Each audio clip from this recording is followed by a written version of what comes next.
So, okay, so can you see my screen? Yeah, we can. Okay. Yeah. Yeah. Okay, so hello, everyone. Welcome to the 6th CPGIS education webinar about the GIS and the natural disaster. And today it's our great pleasure to welcome Dr. Jinglu Song from the Xi'an Jiaotong-Liverpool University. And Dr. Song is currently assistant professor at this university, and she received her Ph.D. degree from the Chinese University of Hong Kong.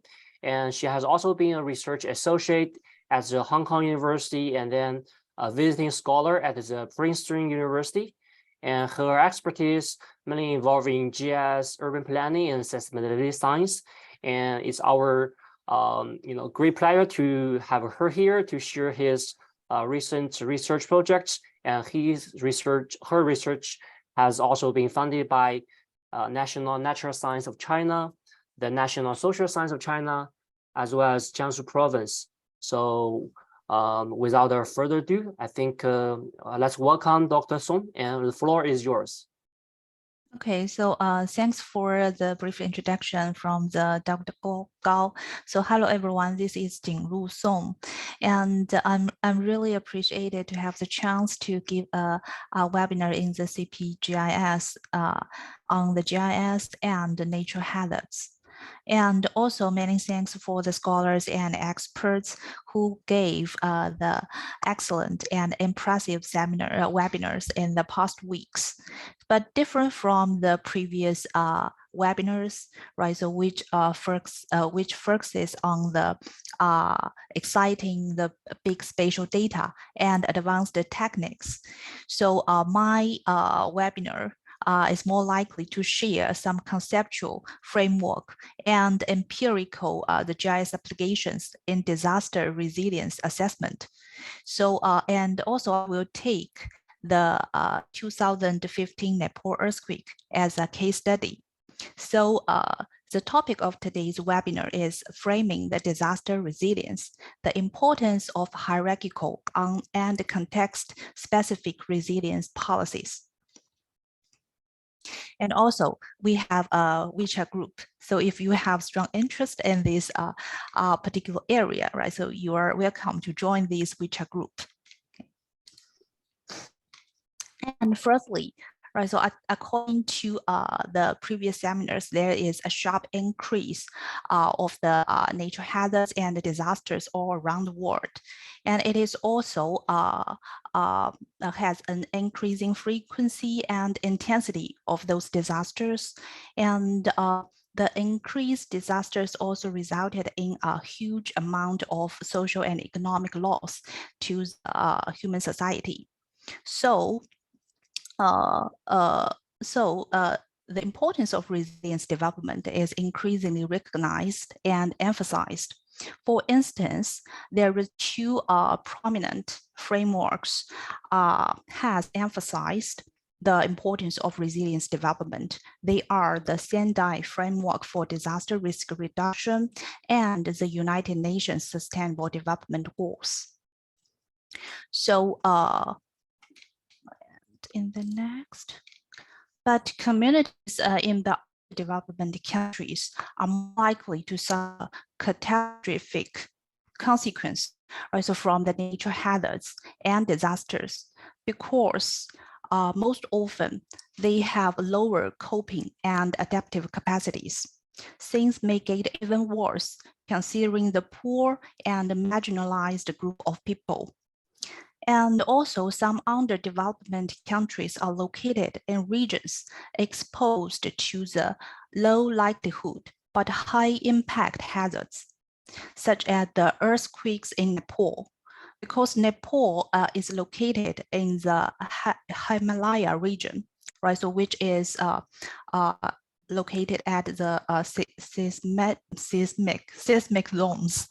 And it also experienced accelerating rates of unsustainable urbanization, so which could be retrieved, right? So from the right photo, this photo is taken in the Kathmandu in 2019 because I just paid a visit there and to attend a conference to present my work.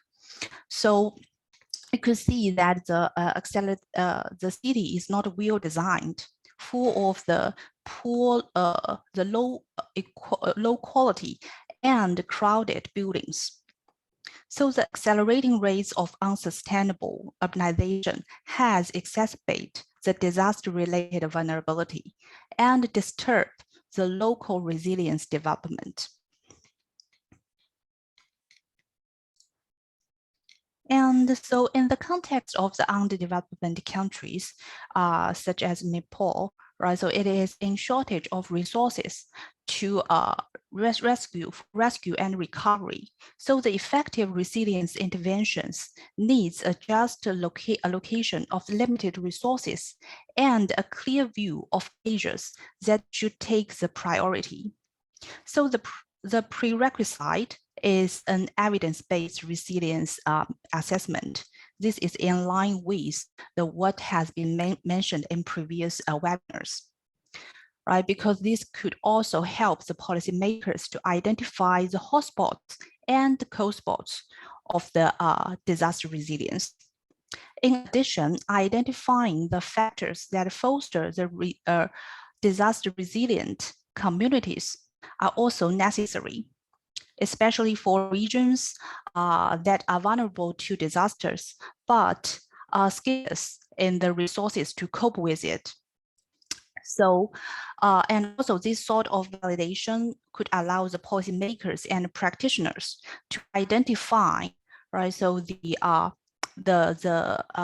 priorial, right? So the strategies that would be most effective to cope with those disasters at low cost. In addition, so informed strategies also needs the knowledge of key elements at different administrative levels over time in the aftermath, and also of different community types.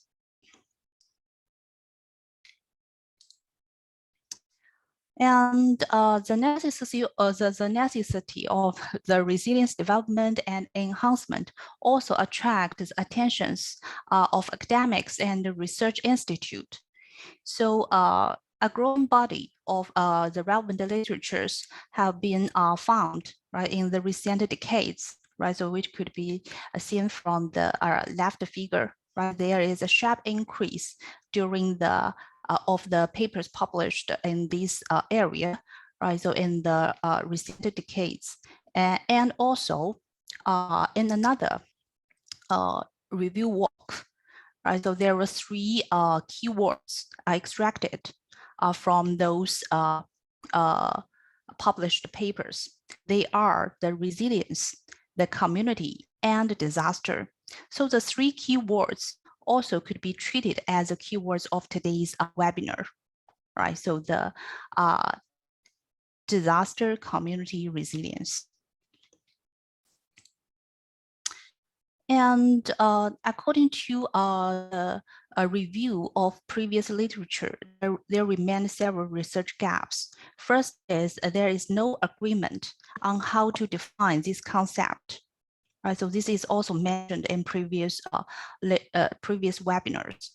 And also, it is difficult to assess the disaster resilience and to validate the determinant factors, because most of existing studies just conceptualize the assessment framework, select relevant indicators, and try to assign the corresponding weights of each factor based on prior knowledge or the expert opinions, right? But actually, right, so the results or the assessment results is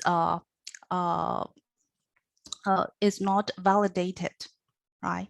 And also there is little knowledge about the potential varying effects of resilience factors across the spatial scales and over time.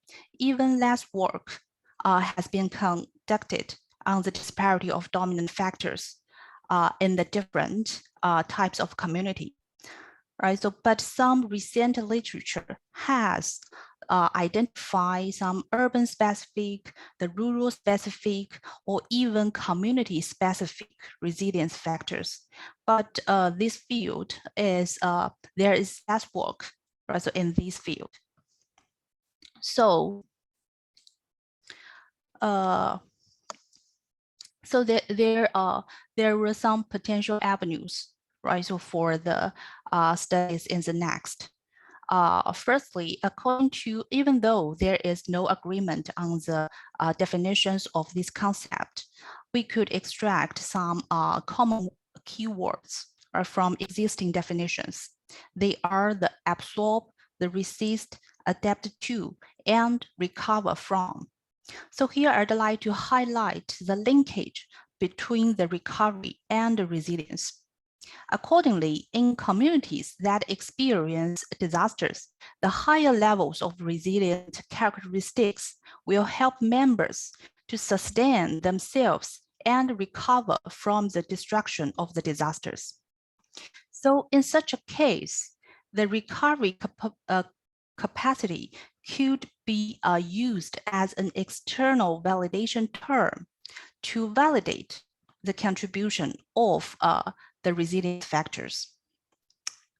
And also, right, so to further explore associated resilience factors at different administrative levels at a specific time period and of the particular type of communities, right? So the empirical studies are in it, right? So particularly for the communities experienced disasters.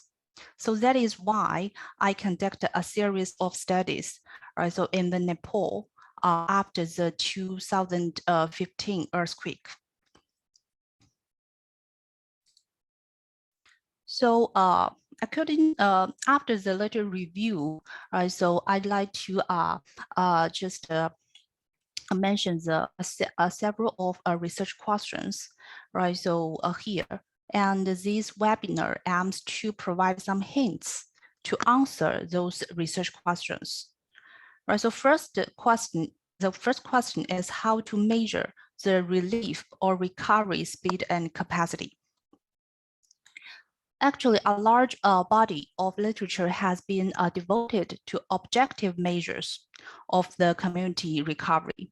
And the possible objective measures include the population return and the building reconstruction.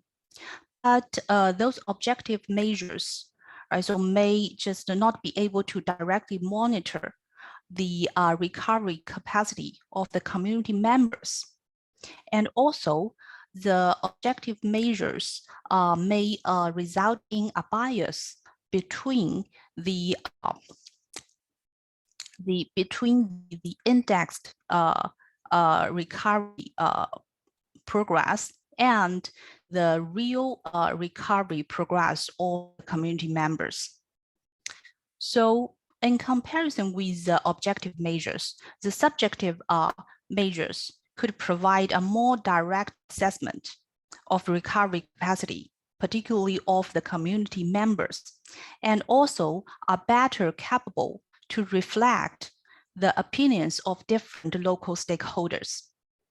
So it is within this context, we argue that to quantitatively validate the key resilience factors using the subjective measures, such as the individual perceptions of community relief progress, can be as effective as or even better rather than using the objective assessment.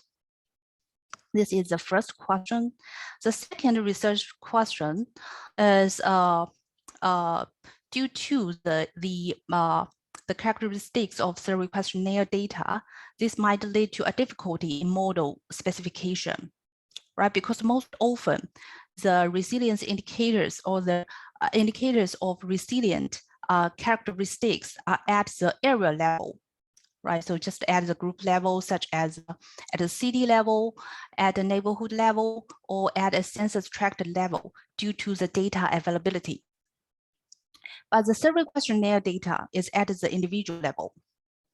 So the next question is how to identify the dominant resilience factors and how to validate their contributions using the survey questionnaire data. Right, so but it is feasible, right? So to use a regression analysis against the aggregated survey data, but right, so it will mask the difference, right? So in the opinion of different stakeholders. So here I just provide another alternative method, right? Try to use a hierarchical and multi-level regression method. And yeah, so the third question, right, so is to explore so whether the dominant resilience factors vary across the different spatial scales and over time, and how. So actually, there are little evidences in the existing literature based on the best of our review work, right? But by the empirical case studies of the 2015 Nepal earthquakes and the survey questionnaire in the aftermath just provide a chance, right? So for further investigation on this issue. And more evidence are also in need, right? So to examine so whether those dominant resilience factors vary across the different types of communities, right? So because considering the distinct contextual characteristics of urban and rural communities. So some work has just figured out urban and rural disparity in disaster resilience, right? So based on some objective indicators. But again, right, so the assessment results are not empirically validated. Right, so but using the survey questionnaire data conducted in the different types of communities makes it possible, right, to identify the urban specific, the rural specific, or even the community specific resilience factors. And the case study also has explored so whether and how the community context modify the effects of resilience factors, right, so in the aftermath. And this is actually, right, so even fewer evidence, right, has been found in the existing literature. Okay, so as the next, before I introduce the results and the findings, right? So in my case study, I like to have a brief introduction of the Nepal earthquake in 2015. So actually, it results in a catastrophic consequence, right? So to the local residents and society, and because its epicenter is very close to its capital, Kathmandu, and also it ranks the 5th 8 magnitude earthquake in this century. So after this disaster, approximately 9,000 deaths occurred, and also it's injured a large number of people and destroyed the local buildings and constructions. The property loss, right? So just account for nearly 1/3 of the whole GDP, right? So in Nepal. So actually, right? So it just result in a catastrophic, right? So impacts to the local society. I also try to show you some figures I collected from the National Geographic website, and to just to show, right? So how serious impacts, right, so caused by this earthquake. And in addition, right, so the Nepal earthquake also has led to a huge amount of cultural losses, right? So I just took those photos in 2019, right? So during my visit to its capital, Kathmandu. And from these photos, you can see some shattered world and national heritage sites, right? So this will also lead to a long-term economic impact because those destroyed historical sites, right, so before has drawn the hundreds of and thousands of tourists right, so in the past. But now it is time to recover, right? So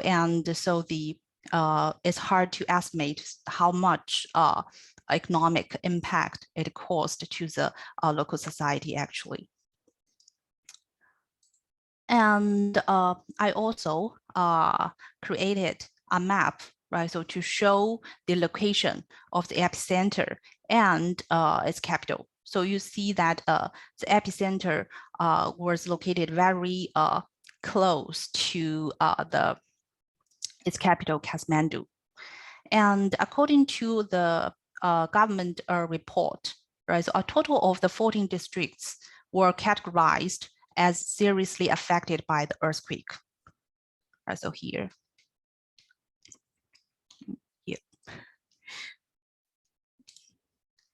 And the 14 seriously affected districts were also selected as the target regions for the monthly community perception service after the earthquake. And from the July to December in 2015. And within the 14 seriously affected districts, there were 115 sub-districts were selected to conduct the survey questionnaire. And two types of sub-districts are selected. One are the municipalities, right? So they were treated as urban communities, right? So in terms of the large proportion of urban land use. And the another type is a village development committee, the VDC in short. So those sub-districts are treated as rural communities. Right. So in total, each survey round has collected data from the 1,400 affected people, around 100 respondents per district. Okay. So for the case study one, I just designed this conceptual framework, right? So to illustrate the whole research area, the whole research design, right? So and the case study is used to validate the resilience factors across spatial scales and over time. So as mentioned before, right, so I try to use the recovery capacity as an external term to validate the dominant are resilient characteristics, right? So here the recovery capacity is measured by the individual perceptions of relief progress based on the survey questionnaire data. And the resilient characteristics, right? So here are served as a baseline characteristics that foster resilience. It is also the so-called benchmark in some literature. And to index those resilient characteristics, I selected the multidimensional objective indicators, right? So from the social, the economic, infrastructure, and environmental dimensions, and use those objective indicators as proxy of the disaster resilience at both district level and sub-district level. So that is to say, for each objective indicator, right? So I try to create, right? So one indicator at the district level and one corresponding indicator at the sub-district level. Okay, and so how to illustrate, right? So their contribution across spatial scales, right? So because here each indicators are created, right? So at the two levels, so it allows us to explore its effect, right? So at the different administrative levels. And also,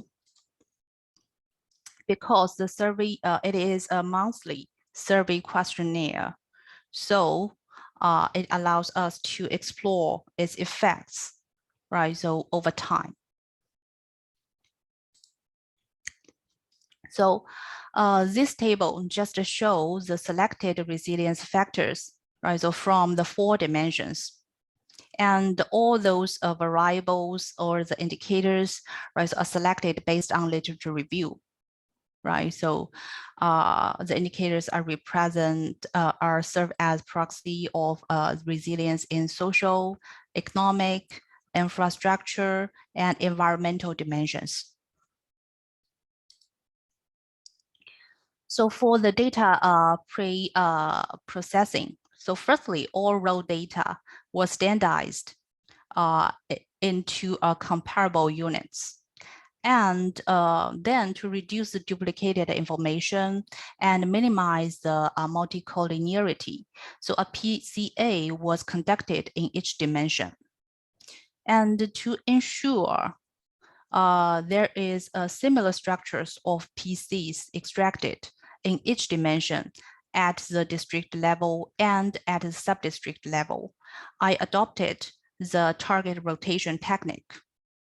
Right, so, and based on the VIF test, there is no significant multicollinearity among extracted resilience factors.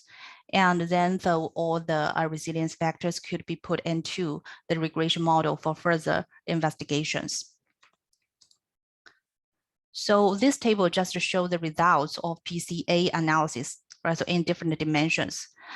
Here, because in the environmental dimension, right? So because some test was violated, so it just indicates there is no significant multicollinearity, right? So all the duplicated information among those indicators. So here I only conducted the PCA, right? So in the social, economic, and infrastructure dimension. Okay. And for the hierarchical and multi-level regression analysis, totally there were 10 multi-level models.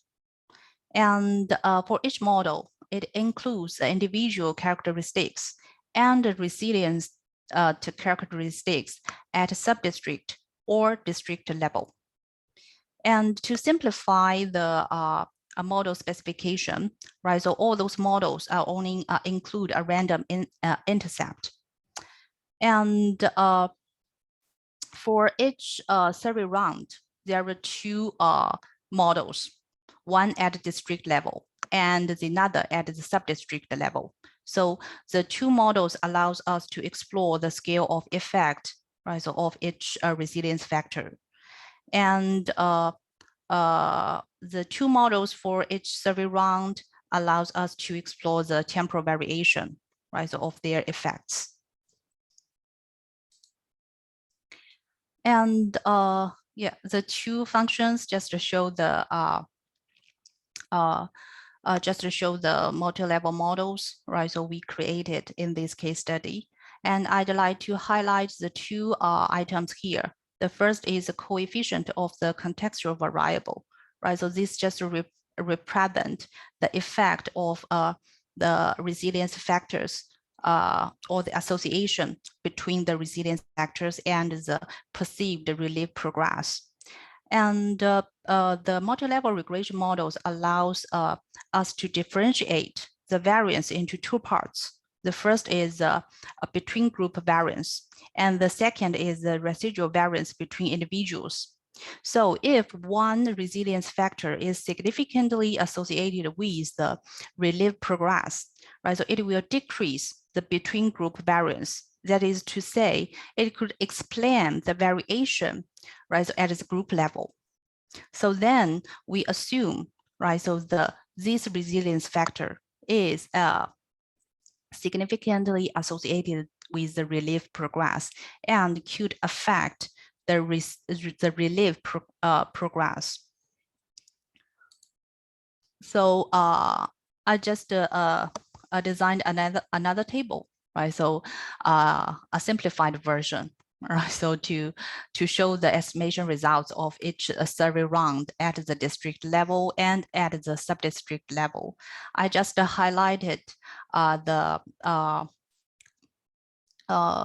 the resilience factors with different effects, right? So at the two levels, right? So for example, the ethnic, the diversity, the industrial diversity, and the emergency camp capacity, right? So are significant at the district level, but not significant at the sub-district level.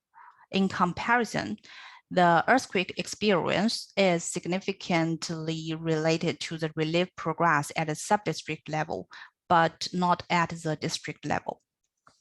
So according to these estimation results, right, so I also try to propose some policy recommendations, right? So for example, just like the ethnicity, right? So because the related factor is only significant at district level. So that is to say the measures conducted separately in each sub-district might not be so effective. And the government of each district should take the dominant role. And another example, right, so is from the earthquake experience, right? So because this variable is only significant at the sub-district level, so it highlights the potential of implementing the community-oriented adaptation plans at a sub-district level, right? And also in which the local stakeholders, right, so of each sub-district are highly recommended to be engaged, right? So in developing those policies and action plans. Yeah. So in sum, right, so this case study, right, so just has several highlights. Firstly, it validates the dominant resilience factors, right? So also is treated as a baseline characteristics against the survey data. And also it explores the scale of effect and the temporal change of each resilience factor. And according to the assessment results, right, so it could provide suggestions or comments on the hierarchical policymaking and risk reduction plans. And also the local government and policymakers and practitioners could try to optimize the plans by detecting the measures that should be given priority at a specific time period in the aftermath. But there were also some limitations about this case study. Firstly, is about the sample size and coverage of the survey, right? So because we also identify some bias in the sample distribution, right? So this will affect our the assessment results. And also we need to consider other factors that foster resilience, such as those in the institutional dimensions, right? So those factors are also highlighted in some literatures before. And also it just provide some fertile grounds for the future studies, right? So such as improvement of the multi-level models, right? So because in this case study, we didn't consider spatial variation, right? So of those factors. And also in order to just simplify the model specification, we only include a random intercept, but rather than a random slope, right? So for each factor. And also we didn't consider the cross-level interaction, okay? So the work is published, right, in the social indicators research, right? So in this journal. So if you have interest, you could and would like to know more details about this case study, right? So you could just search online and try to read the paper, the whole paper, okay? So this is the first case study. And the second case study is used to validate the resilience factors for communities with a different context. And here, right, so the particular context refers to the urbanization level, right? So And yeah, before just introducing the results and the findings, I'd like to use this conceptual framework to give you an overview of the research design first. Right, so according to this conceptual framework, I'd like to just firstly explain the two linkages and two levels. The two linkages, the first linkage is the relationship between the community resilience and the recovery capacity. Right, so here the actually the community resilience are treated as processes rather than the inherent characteristics. And to access the community resilience and the corresponding resilience factors, right? So we also designed a series of survey questions, right? So, because the recovery processes of communities are documented to be closely coupled with their resilience, that lead to very different recovery trajectories among the communities. So it is within this context, so we say that the community resilience is often regarded as a key capacity in responding to and recovering from disasters. Right, so actually a large body of literature have been devoted, right? So as mentioned before, has already, right, so being conducted to explore the relationship between the two concepts based on the objective measures. But however, right, so there is scanty literature on the subjective and the population-centric resilience assessment. Okay. So the first aim of this case study is to explore whether and what resilience factors were closely related to the individual perception of community relief progress. Right, so this is the first aim corresponding to the second question, right? So how to validate the resilience factors. Okay. And the second linkage I'd like to elaborate is the association between the community resilience and the community context, right? So in this case study, we focus on a particular community context, the urbanization level. So we try to differentiate the communities into two types. One is the urban community, and another is the rural community. And we'd like to explore, right? So if the resilience factors are varying, right? So at the different types of the communities. So if some resilience factors are only urban specific or rural specific, right? So the second aim, right, so is here, right? So to explore whether and how the factors that foster the disaster resilience communities are varying across communities, across the different types of communities. And to go step forward, right? So we also try to explore, so whether and how the community context, here the level of urbanization, modifies the effects of resilience factors in coping with disasters.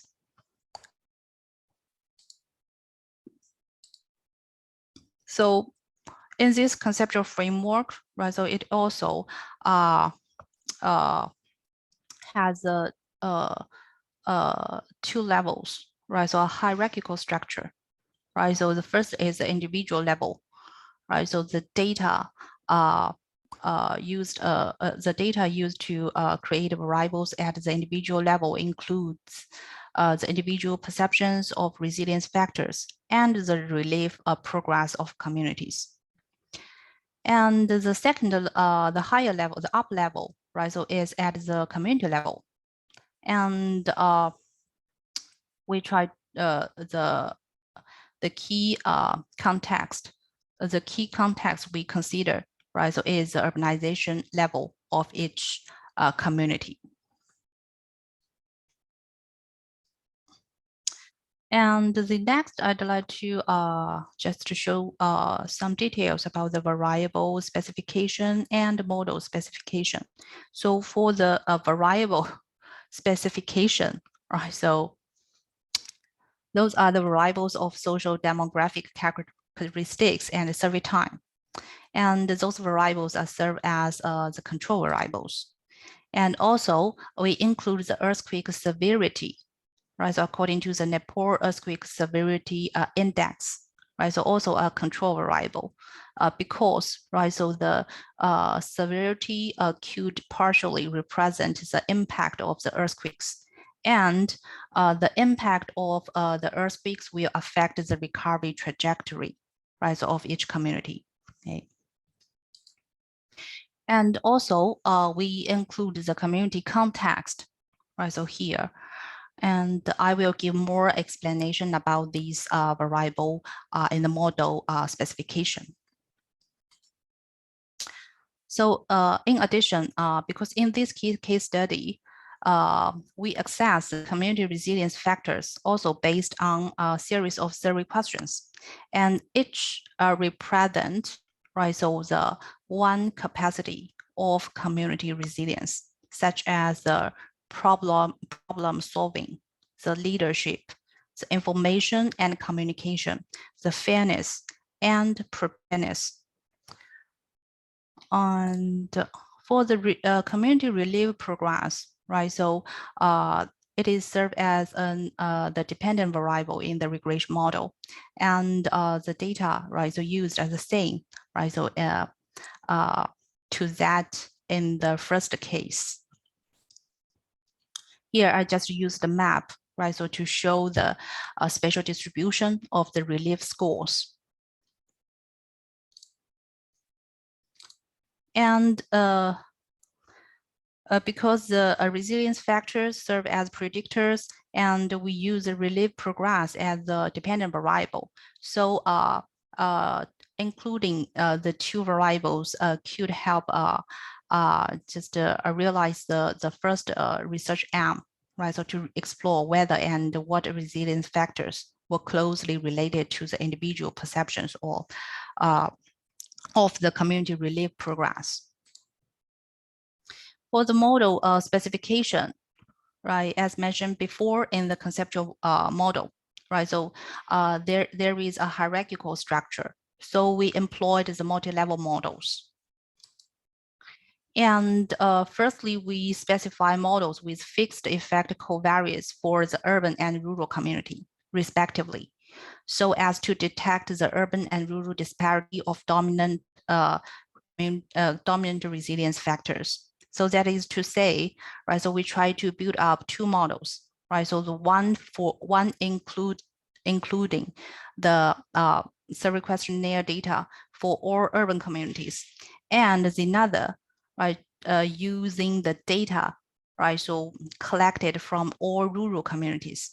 And then we could try to detect the urban specific and rural specific resilience factors according to the results of two models.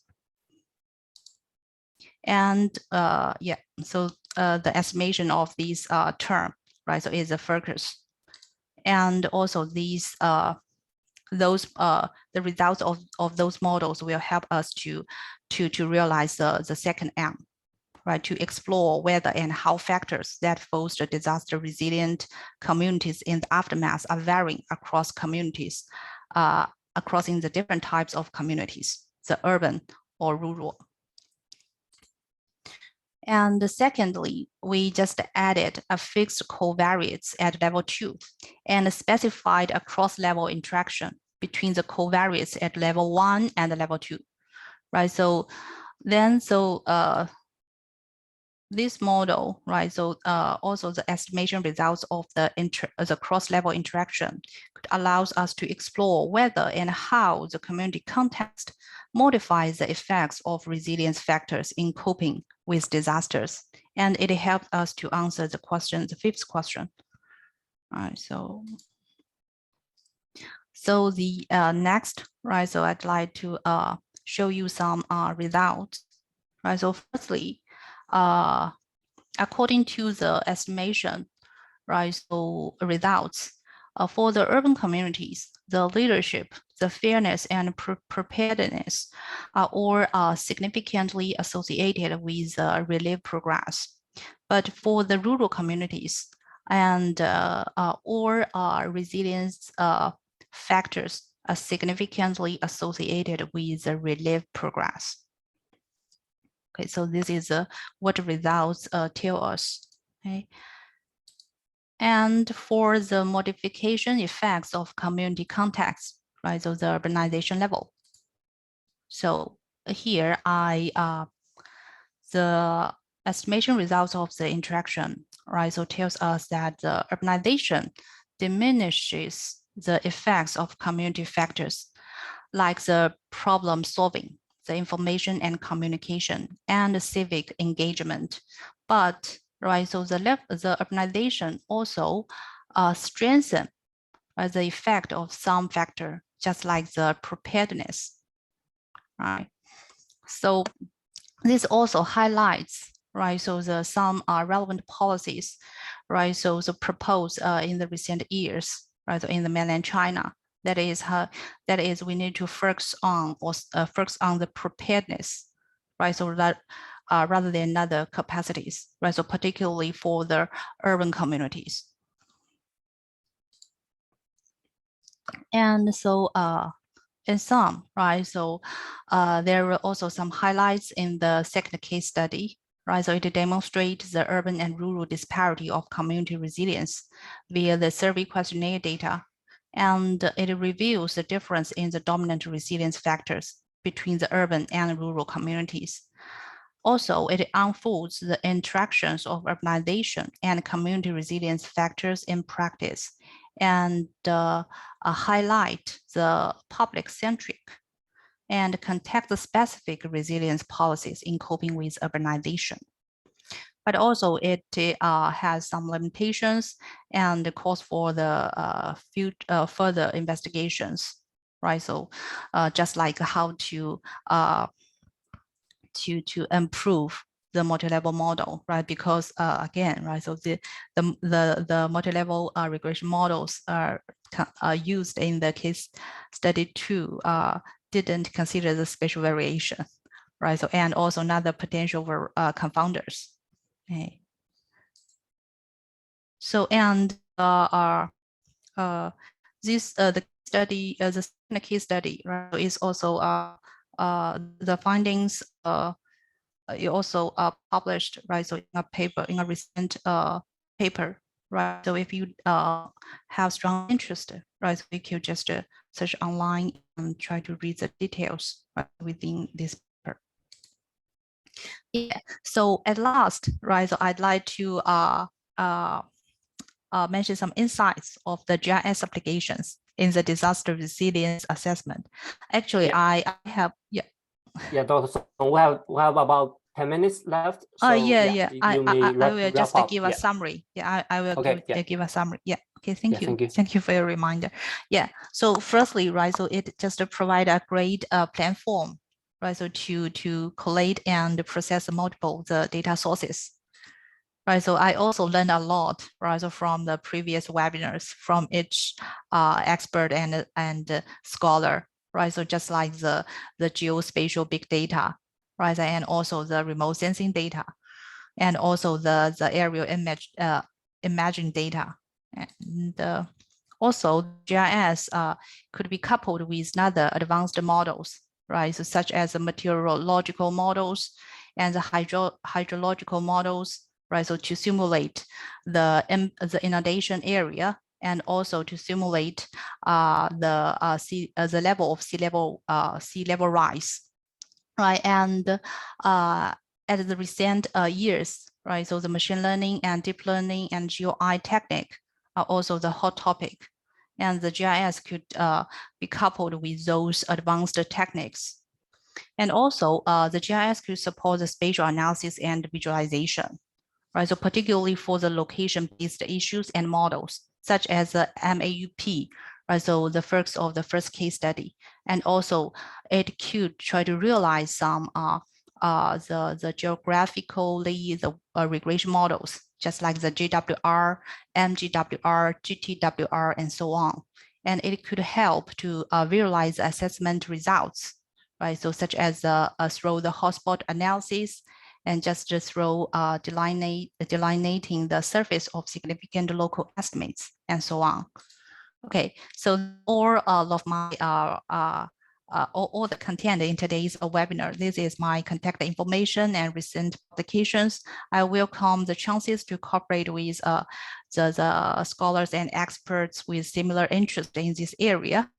And also, I'd like to share with you an advertisement, because if you have any appropriate the Ph.D. Candidate, please let me know. Okay, so there is a funded Ph.D. project. So thank you. So that's all of my webinar. I welcome any questions and discussion. Yeah, thank you very much, Dr. Song. Yeah, let's give you a round of applause. Yeah, thank you very much. Thank That's you. very impressive. And also give the audience some time to think about any question you may have. And also you can either type your question if you cannot speak right now, or you can raise your hand and you can unmute. I will help unmute yourself. Okay, so either format. I think the first question is from Dr. Cai Hen, and I think for the second study, how the community relief progress was quantified, and for the surveys, what were the sample size, background, or geographic distribution of the survey household? So you may. Yes. Would you like to answer So this question? So thanks for the question from Dr. Cai. Yes, because the community relief progress actually, right? So we just try to use the survey questionnaire data, because the respondents are requested to give a score, right? So of the relief progress of their community, right? So from 1 to 5.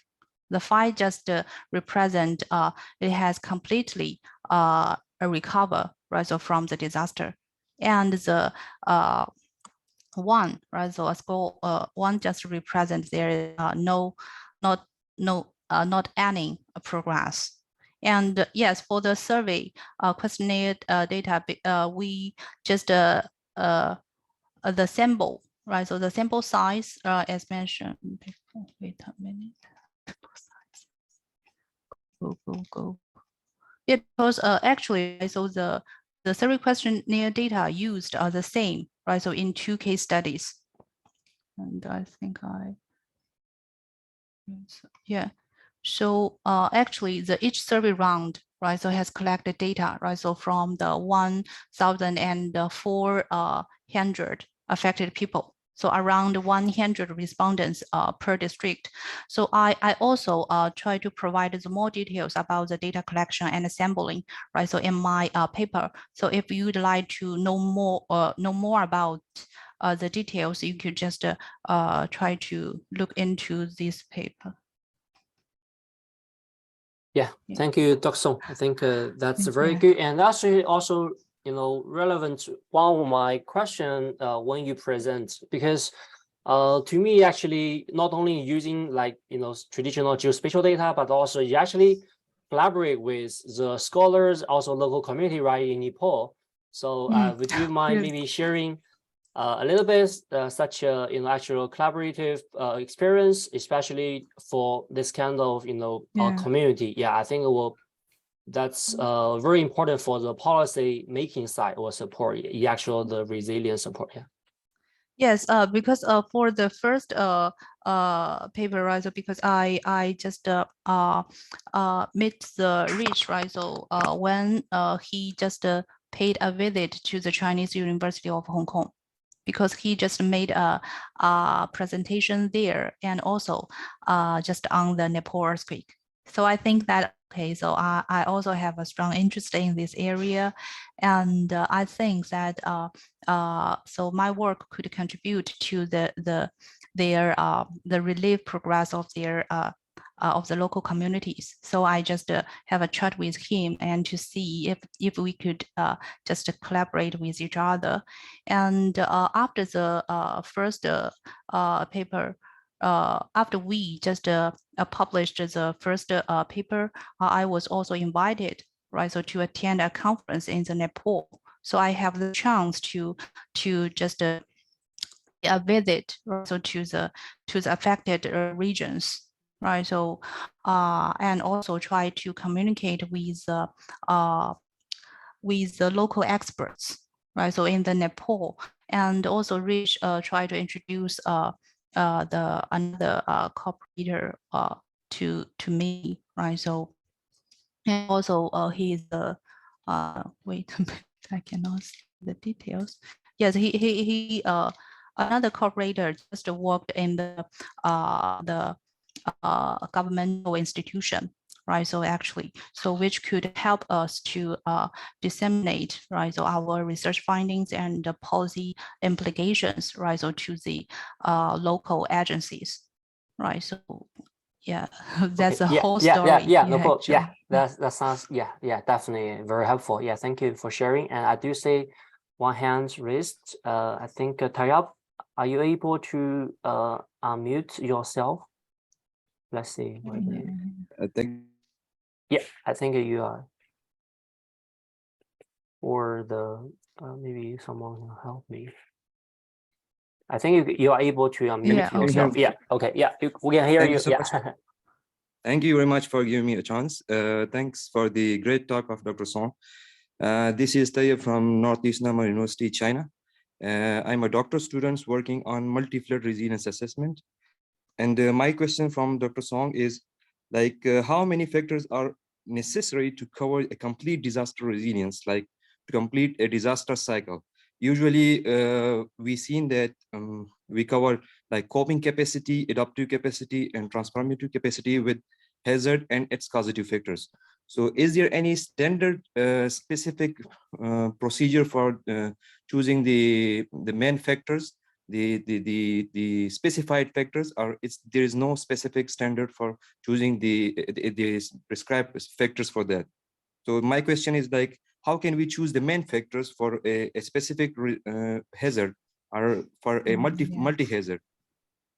Yes. You get me? So yeah. So that's a good question, right? So because actually, right, so the two case study just specific to the earthquakes, but right, so for another types of the disasters, right, so the resilience factors, right, so might be different. And this is particularly for the factors that represent the resilient characteristics, right? So which I just shown to you, right? So in the first case study, right? So actually, if you'd like to just try to select the specific factor, the factors, resilience factors specific to some particular type of disasters, I think that you need to focus on the literatures, right? So focus on those type of disasters, right? So because actually in my review work, right? So the different assessment framework,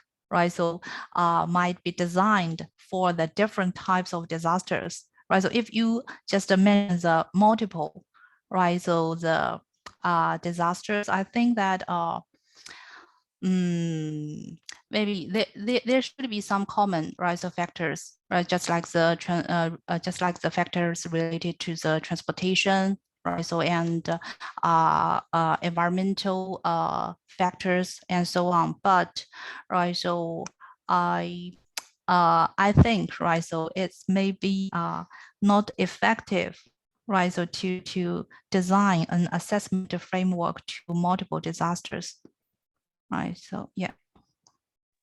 So that's my response. Yeah. Thank you. Thank you for your question. Yeah. Okay, great. Any other final question or comment from the audience?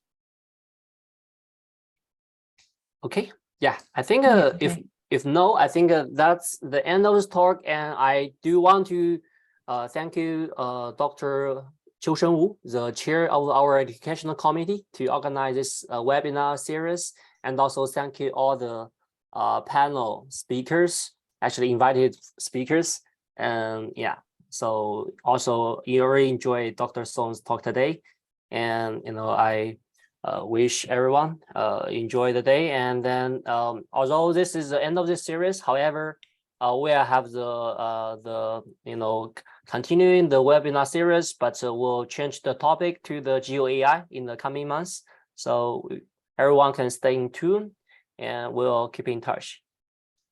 Thank you. Okay, thank you, Dr. Gao, for hosting, and Dr. Song for the great presentation, and thank you everyone for attending. I will share the recordings later, and so looking forward to seeing you in future CPGIS webinars.